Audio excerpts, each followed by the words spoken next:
Welcome to This Explainer. Okay, today we're diving into something absolutely wild. History's most uncanny, mind-blowing factual coincidences. We usually think of history as this straight line of cause and effect. Empires fall due to economics, wars start over land, technology builds on science. But if you look really closely, there are these moments when the universe seemingly just abandons logic altogether. So, it really makes you ask, is the whole tapestry of human history driven strictly by linear cause and effect?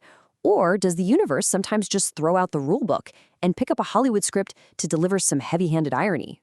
To actually wrap our heads around the unbelievable events we're about to look at, we kind of need to talk about Carl Jung. He was a renowned Swiss psychiatrist, and he coined this term synchronicity. It's this beautifully romantic concept for meaningful coincidences. Basically, events that are connected, not by a simple chain reaction, but by profound, undeniable meaning. And that brings us to the big debate here. On one hand, you've got Jung's synchronicity.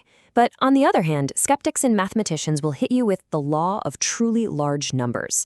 They argue that, hey, if enough people live through enough days, the impossible literally just becomes a mathematical certainty.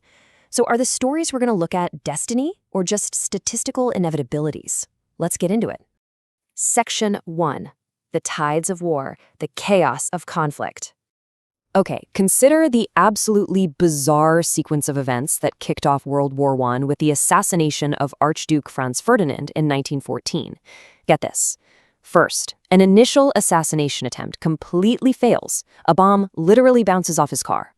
One of the defeated assassins, a 19-year-old named Gavrilo Princip, essentially gives up and goes to buy a sandwich at Schiller's Deli. Meanwhile, the Archduke's driver, he was never told about a route change, takes a wrong turn, and brings them right outside that exact deli. When someone yells at the driver, he slams on the brakes. The gears of the heavy car jam up, and it stalls just 5 feet away from Princip, who, just steps forward and fires the fatal shot. But wait, there's a seriously chilling epilogue to this that nobody even noticed until years later when the car was in a museum. The Archduke's bloodstained car had the license plate A3118. Now remember, this assassination triggered World War I, and that war officially ended with the armistice on November 11, 1918. A for armistice. 11/11/18. That is an eerie, ghostly prophecy stamped right on the bumper. Unbelievable, right? Next, let's look at the terrifying timeline of Tamerlane. He was a brutal 14th century warlord whose campaigns wiped out nearly 5% of the global population at the time. Local legend warned there was a dark curse on his tomb. Well, on June 20, 1941, secular Soviet scientists totally ignored those warnings and opened his sarcophagus anyway. They found an inscription that literally read, "Whomsoever opens my tomb shall unleash an invader more terrible than I." Just 2 days later, on June 22nd, Adolf Hitler launched Operation Barbarossa, the deadliest military invasion in history, right against the Soviet Union. And the kicker? It wasn't until a newly superstitious Stalin ordered Tamerlane to be reinterred with full rights on December 20, 1942, that the Red Army immediately secured their massive breakthrough victory at Stalingrad just days later. Now let's fast forward to the American Civil War and look at the wild irony of a wholesale grocer named Wilmer McLean. Back in 1861, the First Battle of Bull Run basically raged right across his front yard in Virginia. A Union cannonball literally blew up his kitchen. Desperate for some peace and quiet, McLean packed up his family and moved 120 miles away to this tiny, isolated village called Appomattox Courthouse. Fast forward 4 years, Confederate General Robert E. Lee needed a place to surrender to Ulysses S. Grant. His aides stopped the very first civilian he saw to requisition his best home. Guess who that civilian was? Yep, Wilmer McLean.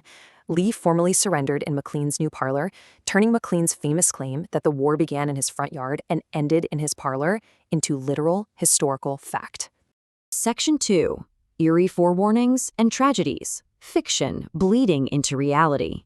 You have to see these staggering mathematical similarities between fiction and reality. So in 1898, which is a full 14 years before the Titanic sank, American author Morgan Robertson published a novella called Futility about an unsinkable luxury liner. Look at how Robertson's fictional ship, the Titan, compares to the real RMS Titanic. They had virtually identical lengths, the same top speeds, and exactly 3 propellers each. Because they were both deemed unsinkable, they both carried only a fraction of the lifeboats they actually needed. And the really crazy part? Both struck an iceberg on their starboard bow, right around midnight in the month of April in the North Atlantic. Robertson completely denied being clairvoyant. He said he just understood maritime trends. But come on, it remains history's most famous literary coincidence. And how about the incredibly dark irony intertwining the Booth and Lincoln families? Months before President Abraham Lincoln was assassinated by John Wilkes Booth in April 1865, Lincoln's eldest son, Robert Todd Lincoln, actually fell into the dangerous gap between a moving train and a station platform in New Jersey. He was literally moments away from being crushed when a man violently hauled him up to safety by his coat collar. That savior?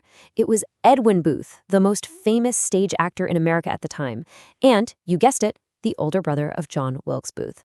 13. That number represents a really tragic loop in human engineering over at the Hoover Dam. Building that dam was a monumental project, but it cost over 100 lives. Actually, before the dam was even officially being built, a surveyor named John Gregory Tierney drowned in the raging Colorado River on December 20th, 1922. He became the very first official fatality. Exactly 13 years later, to the day, on December 20th, 1935, an electrician's helper fell to his death, becoming the final official fatality of the dam's construction. His name was Patrick William Tierney. He was John Gregory Tierney's only son. Section 3.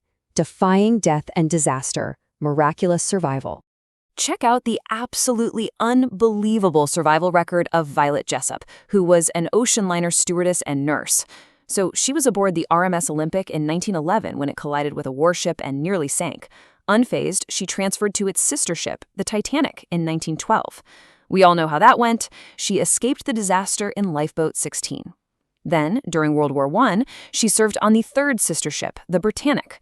When that ship hit a deep-sea mine, she actually leapt from her lifeboat right before it was sucked into the sinking ship's churning propellers, struck her head on the keel, and survived yet again. She definitely, rightfully, earned her nickname Miss Unsinkable. For Tsutomu Yamaguchi, the number 2 carries an unimaginable weight. On August 6, 1945, the 29-year-old was on a business trip in Hiroshima. He was less than 2 miles from ground zero when the first atomic bomb dropped. Despite ruptured eardrums and severe radiation burns, he somehow caught a train back to his hometown the very next day. Well, that hometown was Nagasaki. On August 9th, he was sitting in his supervisor's office, covered in bandages, trying to explain the Hiroshima blast when the second bomb detonated. Again, less than 2 miles away. He survived both blasts, lived to the ripe old age of 93, and is the only officially recognized twice-bombed survivor. Just wow. Section 4. Cosmic Clocks and Creativity. The Universe's Timing. 50 is a number of profound coincidences for the United States. Thomas Jefferson and John Adams were the absolute titans of the American Revolution. They later turned into bitter political rivals, but they actually reconciled in their twilight years, writing exactly 158 letters to each other. They both deeply hoped to live to see the Jubilee, the 50th anniversary of the signing of the Declaration of Independence. Against all odds, they both made it, but just barely. On July 4th, 1826, exactly 50 years to the day after the nation's birth, Jefferson died at 12:50 p.m. Totally unaware of his friend's passing, Adams followed just a few hours later at 6:20 p.m. And talk about the cosmic book ending of a genius. The brilliant theoretical physicist Stephen Hawking lived for 76 years. Completely dedicated to understanding gravity and the universe. He was born on January 8, 1942. That is the exact 300th anniversary of the death of Galileo, the father of observational astronomy. And he passed away on March 14, 2018. March 14th is celebrated all over the globe by mathematicians as Pi Day, but it also just happens to be the exact birthday of Albert Einstein. Hawking's extraordinary life was perfectly framed by his 2 greatest predecessors. I mean, what are the odds?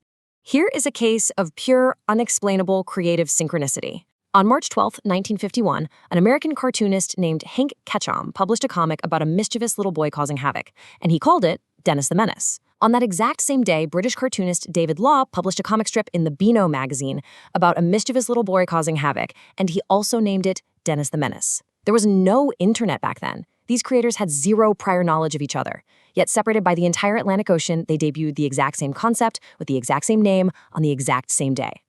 Section 5. Finding the Rhyme in Reason. The Poetry of History.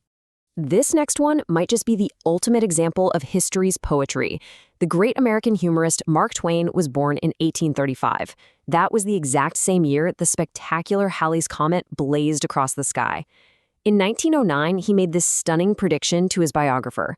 He said the Almighty had tied him to the comet, calling them two unaccountable freaks. Well, on April 20, 1910, Halley's Comet emerged and became visible to the naked eye. The very next day, April 21, Mark Twain suffered a sudden heart attack and died. He went out with the comet exactly like he predicted. We're biologically wired to find order in chaos. Skeptics will use the sheer volume of 117 billion human lives to dismiss these stories. They say, oh, it's just mathematical probability. But reducing these moments to mere math kind of strips away the profound poetry of the human experience, doesn't it? As Mark Twain apocryphally observed, history doesn't repeat itself, but it often rhymes. These stories, they're the rhymes of history. They show us that despite all our logic and science, the universe still has a deeply mysterious and, honestly, a pretty entertaining sense of irony. Please like and subscribe.